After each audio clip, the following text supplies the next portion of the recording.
Hello, and welcome to the LLG vlog, your fortnightly roundup of local government law and practice. You're with me, Dennis Hall, LLG Bulletin Editor, and as usual, we're joined by Helen Bennett, LLG's Executive Director of Policy and Governance. Great to see you once again, Helen. How are you?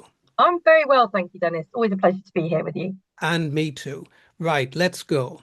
The May elections, that's what we're going to talk about, and in particular the pre-election period. Yeah. The May elections are expected to be a political turning point, with many commentators anticipating the local elections to be hard fought with tensions running high. So it is timely now that we remind members on the special rules that govern the pre-election period. Nowadays, this period goes by the phrase or the term the pre-election period of heightened sensitivity. Older members, of course, will know that it used to be known as the purdah period. Purdah, a word that is no longer fashionable, and no one understood it anyway. But by the Mm. way, Helen, those who are well read amongst our members will know that the word originated in Persia. I happened to look this up for this item. It means curtain, and I can see the rationale behind that. And in English, the English language, it can mean seclusion or exclusion. But you have more on this. Well, I just think it's just become a little bit. I think there were some connotations attached to it, so I think it's probably right and proper that people do Mm, move away from its use and talk about pre-election period or heightened yeah. sensitivity. Of But let's course, take a look. it does what it says on the tin, doesn't it? Oh, yeah. Well, yes, and that's important as well for members of the public because Indeed. who they need to understand what's being talked about. So let's have a look at where the elections are actually taking place. So I'm sure everybody be aware that they're scheduled for Thursday, the 7th of May, and all seats will be contested in. So we've got London, so we've got the 32 London boroughs, we've got 6 county councils, we've got 6 unitary authorities, including the newly created East Surrey and West Surrey. We've got 16 metropolitan districts, and we've got 3 district councils. And a half of seats will be contested in 7 district councils, and a third of seats will be contested in 12 unitaries, 16 metropolitan districts, and 38 district councils. And there's more. In 6 local areas, including 5 London boroughs and Watford, voters will directly elect their council leaders, who are also known as local authority mayors, not to be confused, of course, with regional or metro mayors, who hold a much wider set of devolved functions. I do think that the use of the word mayor is confusing to the general Mm, public, actually. And I'm not getting sure more what, confusing. yeah, and I'm not sure what's out there in terms of explanations around that. I mean, I'm sure the secretary has done, well, maybe we should look at that as well, actually, Dennis, Mm. just to inform certainly our junior members. Um, when is the pre-election period? That's always a question that comes up. I think well, that's quite defined for local authorities. The pre-election period for local elections that literally starts from the issuing of the notice of election. And in most cases, this will be 25 working days before polling day, and this is the last possible day for the notice of election.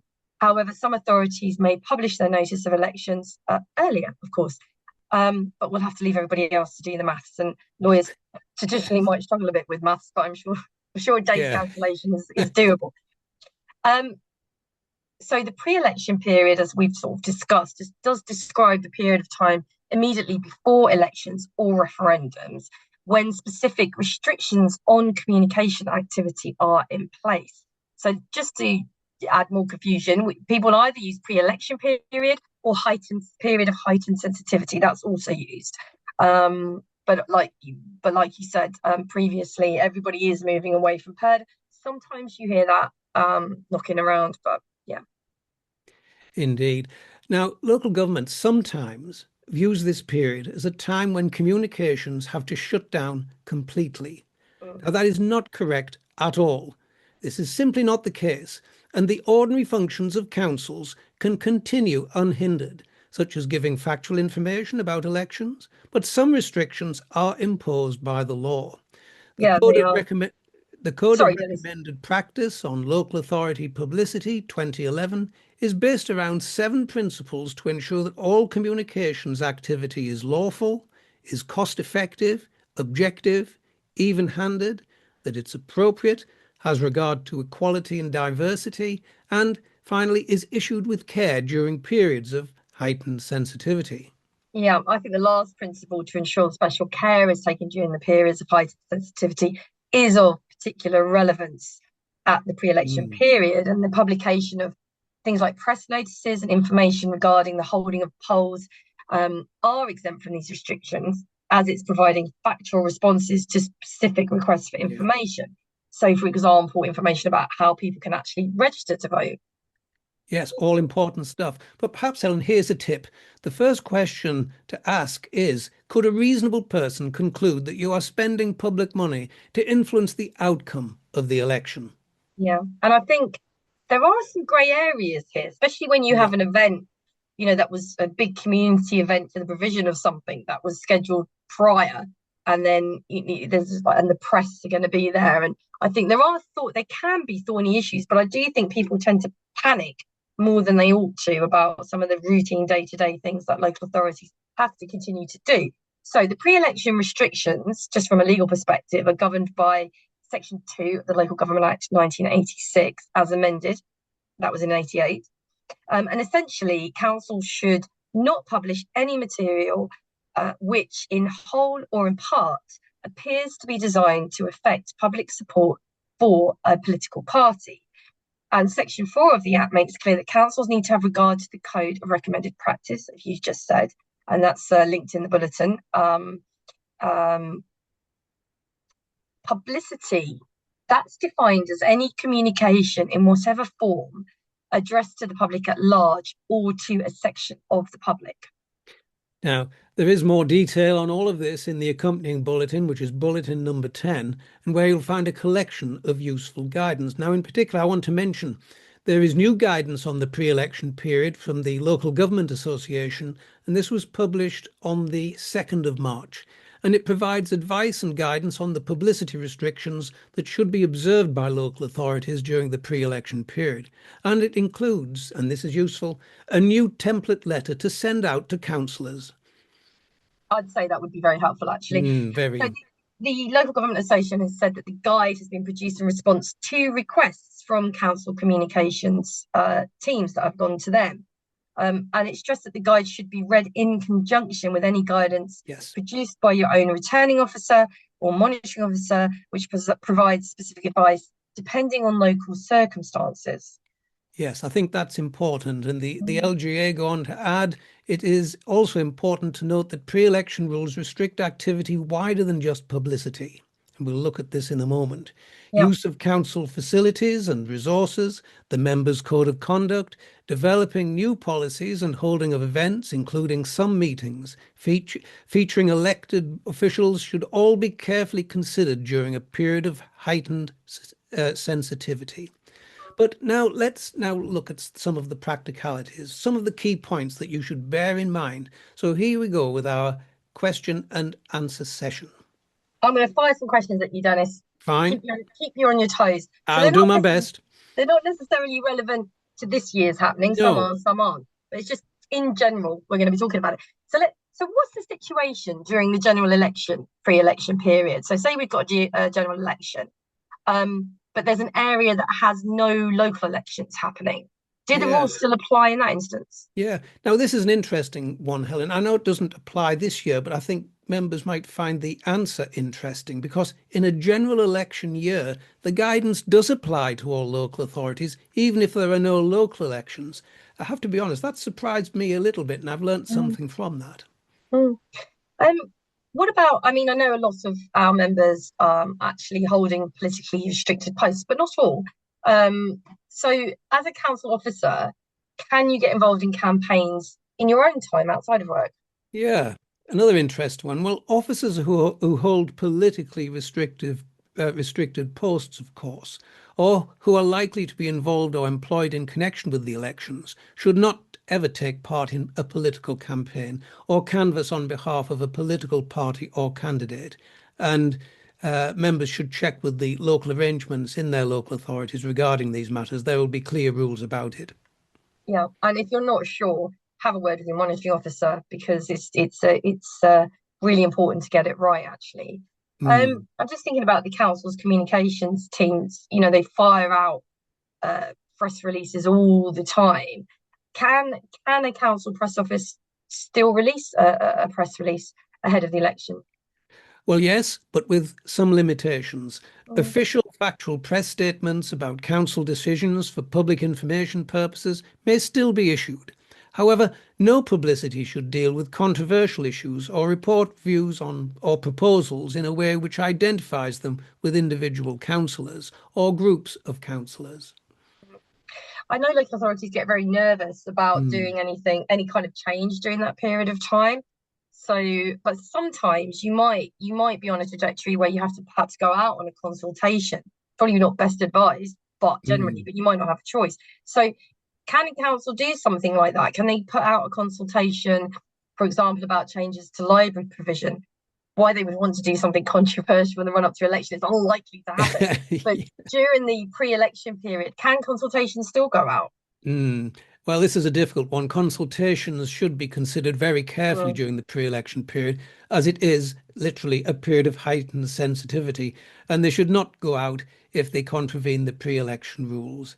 I'm finding myself under pressure here with all of these questions, and I may not have answered them as best I could. So I'm going to turn some questions to you now, Helen. Oh, okay. Um, put you under the Spotlight. spotlight.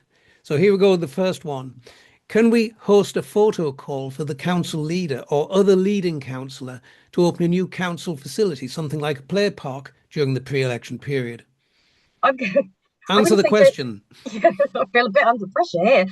I would say generally not. However, I mean, these things can be a bit grey. If the timing of the event is unavoidable and postponing it would adversely, and this is the key, adversely affect local residents. So, for example, the opening of the facility, if it had been delayed by long running work and postponing the opening would cause the council to lose income, it might be the case that you might have to choose to have the event Mm, go ahead, but actually host to be very safe, hosted by a non-political spokesperson in that. And yeah, that's going to be yeah, tricky because you're going to be under pressure to allow um, the councillor who's been behind this to yeah, have their moment. But it's quite tricky to do so, I would say. yeah. Interesting. It needs a practical sort of Yeah, approach, doesn't it? Here's another one. You're not finished yet. Can councillors issue their own press releases or talk to the media during the pre-election period? yeah, councillors are absolutely free to talk to the media and do what they want. They can issue their well, obviously within the court, within the law, they can issue press releases. They can talk to the media. Obviously, they're on a campaign, aren't they? Mm, If they're restanding, but what can't they do? mm, They cannot use council resources to do it. Full yeah, stop. yeah, So that's the question: are the council's resources involved? Yes or yeah. no? And if they are, no, they can't. Next question, still not finished. Can councillors write letters for publication to their local newspaper? Yeah, it's just like any other form of communication. They absolutely can. What they can't do is use council resources, so that um, they can't ask staff to help them. They can't, I don't know, print it out on a printer in the council, even probably, because that's still council resources. Is it a Mm, council resource? And that includes time and people as well as actual physical mm, cost of things. mm. Now, we're all familiar with the fact that councillors like to use social media quite a lot these days. Can councillors still tweet or blog during this particular period? Again, yes. But it comes back to the use of council resources. So that's actually quite important because they count because when we talk about council resources, we've got to remember that councils have social media accounts, but less so Twitter these days. But some still do, or there might be LinkedIn, or there might be other types of social media, and some authorities are using Instagram even. Mm, So they absolutely can't use those. They can't use email accounts. They can't use telephones that are in the ownership of the local authority. mm. Again, council resources. So yes, as long as they stay away from council resources. And I'm gonna finish answering questions now, Dennis. I think I'm Oh, gonna oh ask. no. Yes. So let's have a think. Councillors who are up for re-election again, um, can they refer to themselves as councillors in their public statements? Well, there's a technical point here because a person remains as a councillor and can refer to themselves as such until they retire on the fourth day after the ordinary day of election. This is Mm. sometimes forgotten, but it's an interesting aspect of the rules, isn't it? It is, and I don't know. I mean, some time ago we talked about the digital imprint regime and the ability for councillors to utilise the council's address on their marketing, which I think was an interesting one. And we made representations at that time about potentially that Mm. was utilising council resources. But yeah, they absolutely are councillors, aren't they? So, um, what about councils' newsletters and magazines? These have been a bit controversial at times, actually. Can they still be published during the pre-election period? Yeah, well, I'm going to give a guarded reply. It really does depend on what's in them. I mean, if it's being published in the ordinary course of business and meets all the other pre-election period requirements, then yes. But I'd be very guarded about that. Mm. It's a potential pitfall, isn't it? Well, I think that's another wrap, Helen. I think we're there. But don't forget, there's a collection of material covering all of this, all available in Bulletin 10. So that's all for this episode. We'll see you next time for more legal insights and updates.